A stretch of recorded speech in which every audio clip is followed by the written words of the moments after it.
a la clase. En la clase anterior estuvimos hablando de los sujetos del derecho hereditario. Dijimos que los vamos a analizar con calma, cada uno de ellos.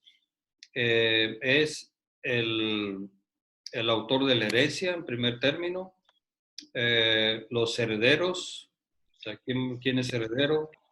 Los legatarios, ¿quiénes son los legatarios?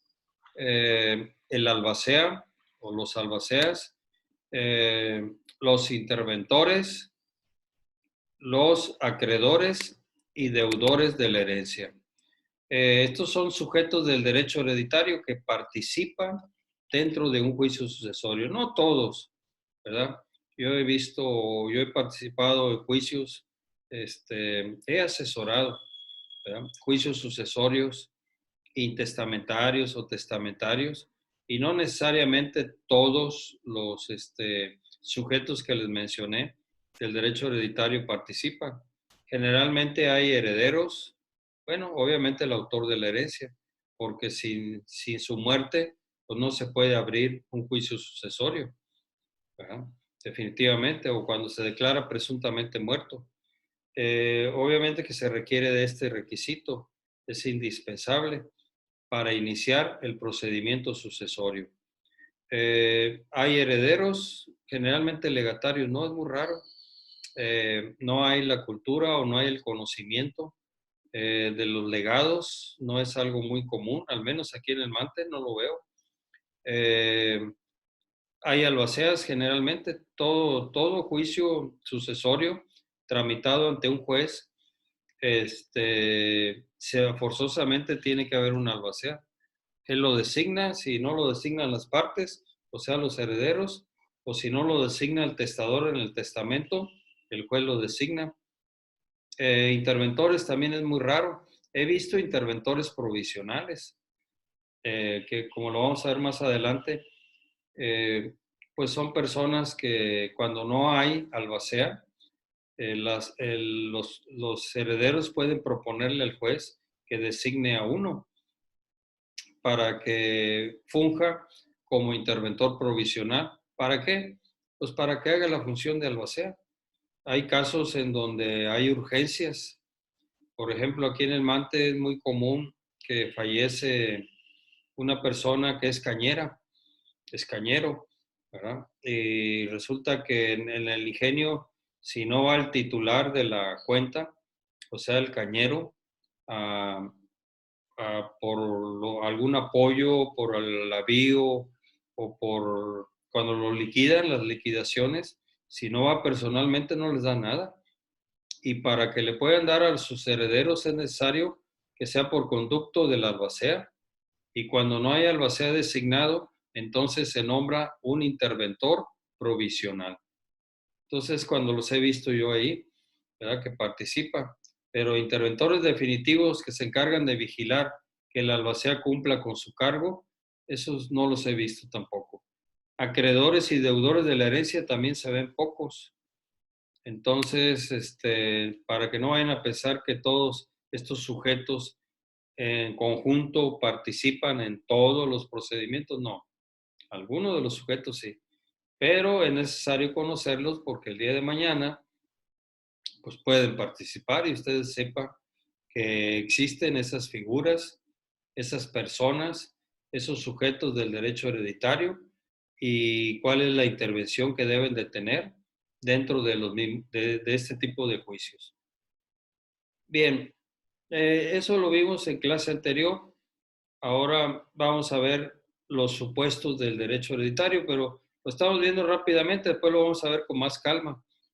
Nada más para que tengan una idea de los temas que se van a tratar ahí. Los supuestos del derecho hereditario, como yo les decía, pues parte de lo que es el supuesto en general. Los supuestos jurídicos ya los vimos en la clase anterior, en Introducción al Derecho. Vimos que un supuesto jurídico es la hipótesis normativa de cuya realización depende que se produzcan consecuencias de derecho. ¿Qué es un supuesto jurídico? Pues es algo contemplado en la ley. algo que se encuentra previsto en la ley. Es un artículo de la ley, cualquiera. Está redactado de forma hipotética. Está supeditado a que se realice por parte de las personas que aparecen ahí, que las menciona la misma ley. Por ejemplo, el padre tiene obligación de dar alimentos a su menor hijo. Bueno, pues los padres, ¿verdad? Dice Isaí o dice Gary, pues yo no soy papá. Pues no, el supuesto no se realiza con ellos. ¿Verdad? ¿Por qué? Porque no tienen esa calidad, no tienen esa situación jurídica de ser padres. Eso aplica para nosotros, en mi caso, para mí, ¿verdad? Pues yo sí, ¿verdad? Yo tengo la obligación de otorgar alimentos. O sea, se realiza, ¿qué consecuencias produce? Un derecho para mis hijos de exigirme alimentos y una obligación de mi parte para proporcionárselos como padres. Entonces hay supuestos propios de los juicios sucesorios, tanto testamentarios como intestados. Eso los vamos a ver en clase. Los supuestos del derecho hereditario eh, pues son diversos, ¿verdad? Por ejemplo, los supuestos es la muerte del autor de la herencia. Es un supuesto. Solamente se puede decretar la apertura de un juicio sucesorio, llámese testamentario o intestado, si la persona ha fallecido, si el titular de ese patrimonio ha fallecido.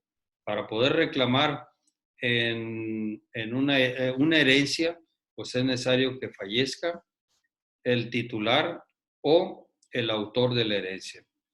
De otra manera, no es posible abrir un juicio sucesorio, llámese intestado o testado.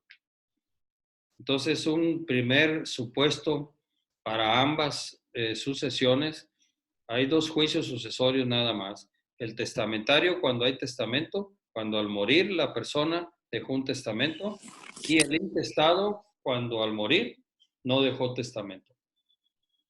Entonces, para poder decretar la apertura de estas sucesiones, se requiere como un supuesto condicionante la muerte del autor de la herencia. Otro supuesto viene a ser el testamento. Para abrir un juicio sucesorio testamentario, pues se requiere que haya un testamento. De otra manera, pues no es posible. Aunque ustedes se lo pidan al juez por escrito, él les va a decir no, no procede el juicio sucesorio testamentario. ¿Por qué? Porque no hay testamento. ¿Qué es un testamento? Pues eso lo vamos a ver en clase. Es un acto jurídico, ¿verdad?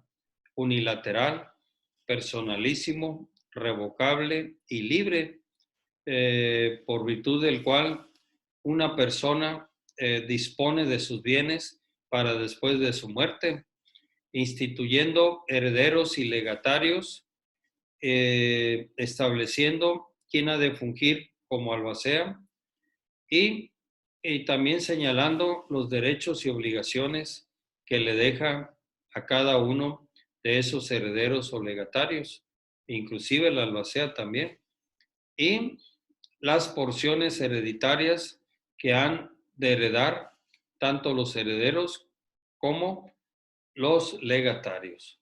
Entonces, palabras más, palabras menos, ese es un testamento, es un acto jurídico.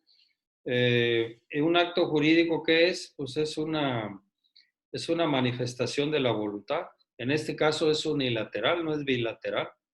Es única y exclusiva. Por eso dije que es un acto jurídico unilateral, porque nada más comparece o participa en él el autor de la herencia. Por eso las herencias están sujetas a que el heredero o legatario las acepte. No, no está obligado a aceptar una herencia. Nadie está obligado a aceptar una herencia o un legado. Pues ahí está propuesto en el testamento por el testador. Yo hago un testamento a favor de Gary, por ejemplo, o de Dulce, ¿verdad? Les dejo mi carro. Sí, pero a lo mejor Gary o Dulce no acepta. Dice, no, pues el carro del liceo ya está muy viejo, está descompuesto, no sirve, en fin, o no me interesa, ¿por qué le voy a aceptar la herencia? ¿No? Entonces las herencias están sujetas a que sean aceptadas o repudiadas o rechazadas por los herederos designados. Entonces no todos los herederos aceptan una herencia, ni están obligados a aceptarla. Ellos deciden, ¿verdad?, en su caso, como vamos a ver más adelante. Entonces el testamento, pues ahí vienen plasmados quiénes son los herederos y legatarios, la parte de la herencia que van a recibir, y luego puede estar sujeto a alguna condición o término, ¿verdad?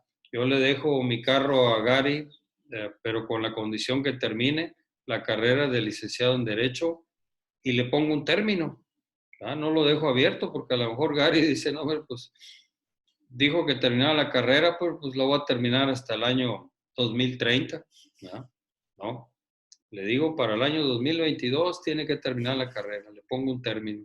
Y la condición es que va a recibir la herencia del carro, pero con la condición de que estudie la carrera de licenciado en Derecho y en un lapso, en un término de 2 años. O sea, debe terminar la carrera para diciembre del 2022. Entonces, puede estar sujeto a condiciones, nada más que esas condiciones y esos términos deben ser lícitos y de realización posible, ¿sí? ¿Qué pasaría si yo le digo a Gary, lo instituyo como mi heredero, le dejo mi carro, pero con la condición de que vaya a la Luna, dé una vuelta en su órbita y se regrese? Bueno, a Marte, ¿verdad? Pues eso es imposible ahorita. No, es imposible. Podrán ir los gringos, los rusos, los chinos, que tienen dinero y tienen la tecnología, pero pues Gary no, ¿verdad? Ahorita no puede agarrar una nave y ir a dar una vuelta a la órbita de la Luna o del Sol y regresar a la Tierra. Entonces, esas son condiciones imposibles de realizar y esas no las permite la ley. Aunque sean puestas en el testamento, se tienen por no opuestas, ¿verdad? Por no hechas. ¿Por qué? Porque son imposibles de realizar. Y lo mismo una condición ilícita. Te dejo el carro, Gary, pero con la condición de que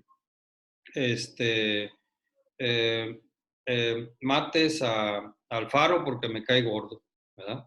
Y vas a decir, bueno, espérame, pero yo, ¿por qué me voy a convertir en homicida? ¿Verdad? Pues es algo ilícito. Esa es la condición que te dejo para que recibas la herencia. Entonces, ese tipo de condiciones no son permitidas por la ley. Y aunque se aparezcan en el testamento, no son válidas, ¿verdad? Se tienen por no opuestas, ¿verdad? Porque son ilícitas. Eh, bueno, entonces eso sería el testamento, ¿verdad? Vamos a ver los diversos tipos de testamento que hay. Hay testamento público abierto, testamento público cerrado, que se hace ante el notario público. El abierto, pues bueno, libremente el testador en voz alta le dicta la disposición testamentaria al notario y éste la apunta y después el notario se la lee para ver si es lo que él dijo. Ese es el testamento público abierto y es en presencia de 2 testigos. El público cerrado, el testador lleva en un sobre su disposición testamentaria. Entonces el notario lo que hace es anotarla en el testamento y bueno, pues nadie se va a enterar ahí de quiénes son los herederos, ni los legatarios, ni qué es lo que están recibiendo como herencia. Hay el testamento hológrafo. El testamento hológrafo, pues es el que hace de su propio puño y letra el testador. Él lo hace, lo escribe, ¿verdad? De su puño y letra y lo presenta ante el registro público de la propiedad. Ahí se lo recibe el director o el que funja como encargado del registro público de la propiedad y ahí se guarda, ¿verdad? Ese se llama testamento hológrafo. Y hay otros tipos de testamento, está el privado, está el simplificado, está el hecho en el extranjero, entre otros. Entonces, todo esto lo vamos a ver las formalidades o los requisitos y condiciones que la ley pone para hacer este tipo de testamentos. Y luego viene otro supuesto, pero que es propio únicamente del juicio sucesorio intestamentario. Este supuesto es el parentesco, el matrimonio y el concubinato. Cuando hay un intestado, ¿quién es el heredero? Si no hay testamento, al morir el autor de la herencia no dijo a quiénes designaba como herederos ni qué partes de la herencia iban a recibir. Pues entonces, murió intestado. ¿Quién es el que dice quiénes son los herederos del difunto o del muerto? Pues la ley. Por eso también se le llama juicio sucesorio intestamentario o legítimo, porque la ley señala quiénes pueden heredar a una persona que ha muerto intestado. O sea que al morir no dejó testamento. Dice que pueden heredar los parientes por parentesco, por matrimonio y por concubinato. ¿Por parentesco cuál? Porque hay tres tipos de parentesco.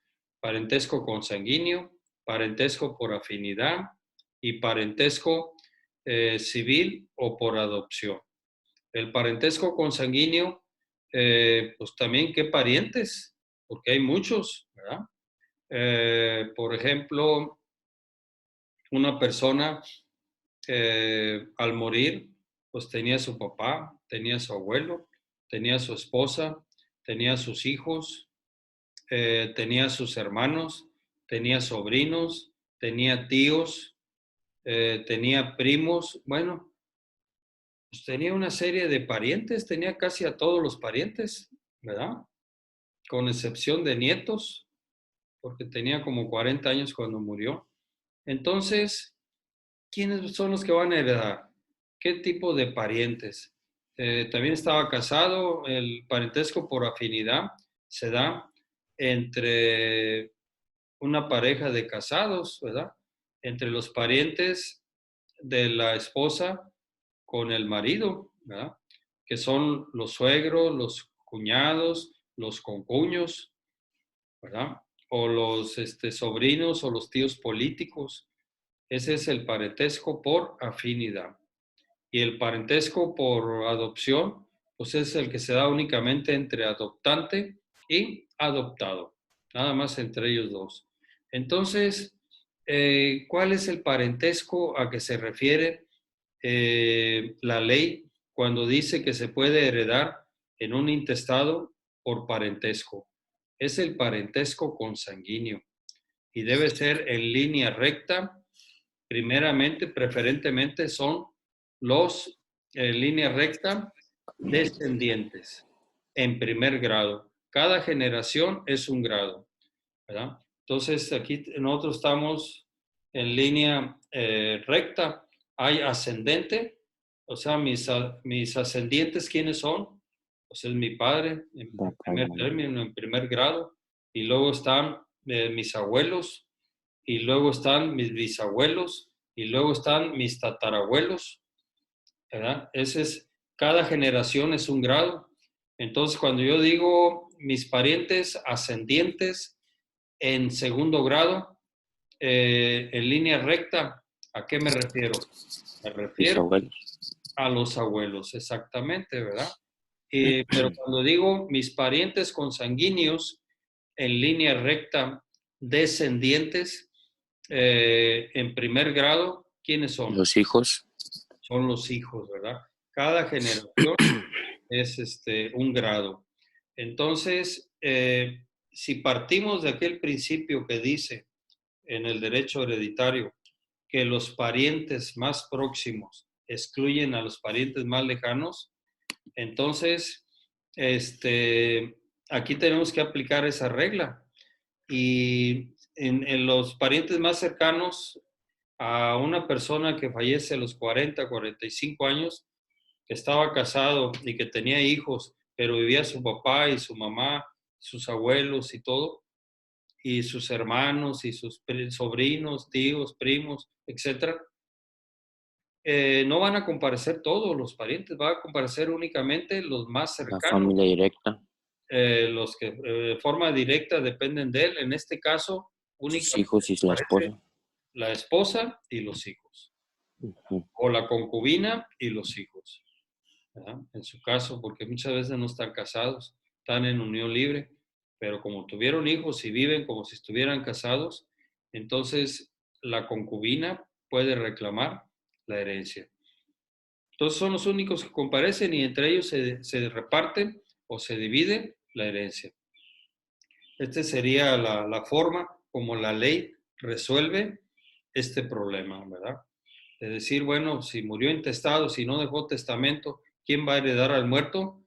Bueno, la ley dice que los parientes, ¿cuáles parientes? Los más próximos, los más cercanos al de cuyos. En línea recta es parentesco consanguíneo, ¿verdad? En línea recta, primero los descendientes del muerto, ¿verdad? Si dejó descendencia, y la cónyuge supérstite o concubina en su caso.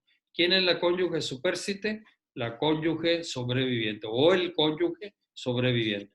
Quien haya sobrevivido al muerto, pues comparece conjuntamente con sus hijos para reclamar la herencia o el patrimonio de este. Bien, eso lo vamos a ver también en clase. Estos son supuestos jurídicos propios de la sucesión intestamentaria o legítima. Otro supuesto jurídico que nos marca la ley es la capacidad de goce en los herederos y legatarios. Dice la ley civil que todos, de entrada, todos las personas tienen capacidad de goce para recibir una herencia, ¿verdad? Aquí no aplica eso de que el incapacitado o el menor de edad no puede recibir una herencia, no, al contrario, son los más desprotegidos, ¿verdad? Ellos pueden recibir una herencia por conducto o por medio de sus legítimos representantes, ¿verdad? Ya el juez les nombrará un representante que nos va a representar en el juicio y también posteriormente, cuando reciban esos bienes, si son menores de edad, pues un tutor que se encargue de la administración y la representación legal de ese menor. Y si son incapaces, por mayoría de razón. Si hay una incapacidad mental, ahí en esos casos, la ley le nombra tutor, ¿verdad? Para efectos de que lo represente en el juicio sucesorio y posteriormente eh, los, le puedan administrar los bienes y representar legalmente al incapacitado. Entonces, todos tenemos derecho a heredar con las salvedades que marca la ley.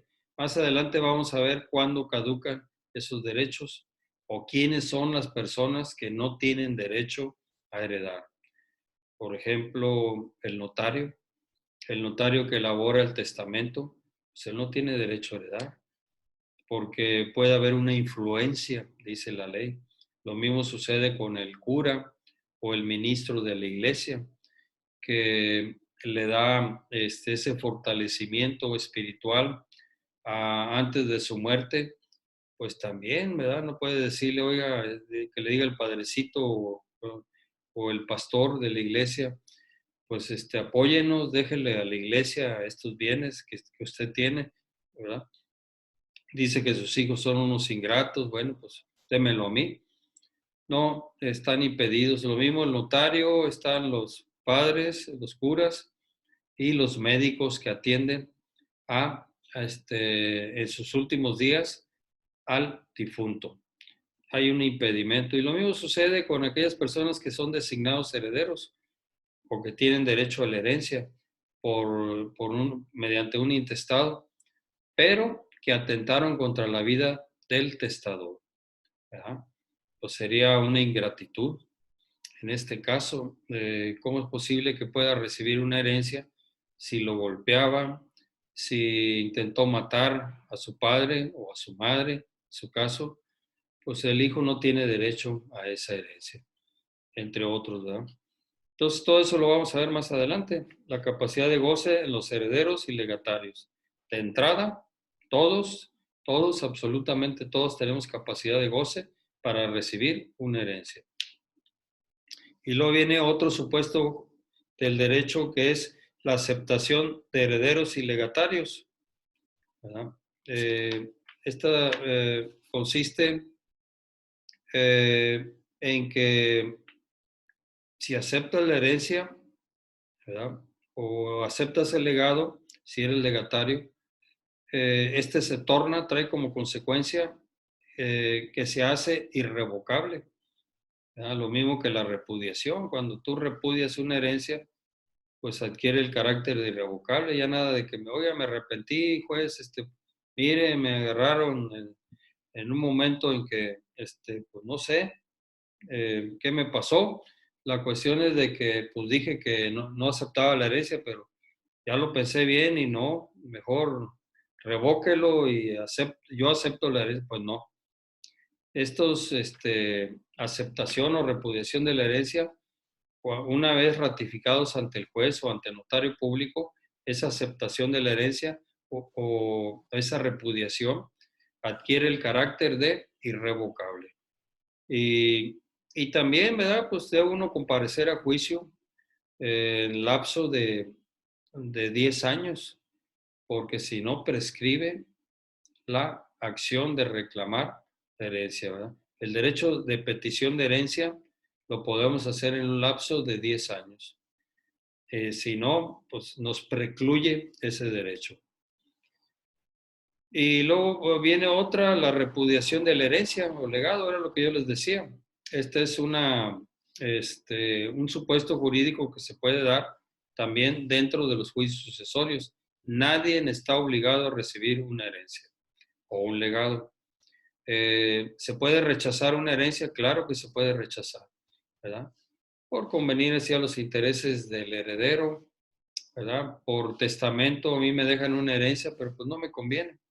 ¿Por qué? Porque pues me puso la condición de que pagara la hipoteca y pues le debe a Bancomer una hipoteca de 5 millones y la casa vale 1 millón, pues no me conviene, ¿verdad? O otra es que la repudio para que uno de mis hermanos se quede con ella. Entonces también es muy común. Cuando hay 4 hermanos, 3 de ellos comparecen y repudian la herencia, pues ya nada más la totalidad de la herencia va a quedar a favor del el que no repudió. Entonces esto se hace también, es muy común en la práctica, la repudiación de la herencia. Pero cuando se hace, pues es o adquiere el carácter de irrevocable. Muy bien, pues ya hasta aquí terminamos la sesión de hoy. Es de 40 minutos. Mañana continuamos con las consecuencias del derecho hereditario. Ok, profe. Que estén bien, cuídense mucho. Hasta mañana. Gracias. Profe. Hasta mañana, profe. Hasta mañana, profe. Hasta mañana, profe. Sí, que estén bien, cuídense.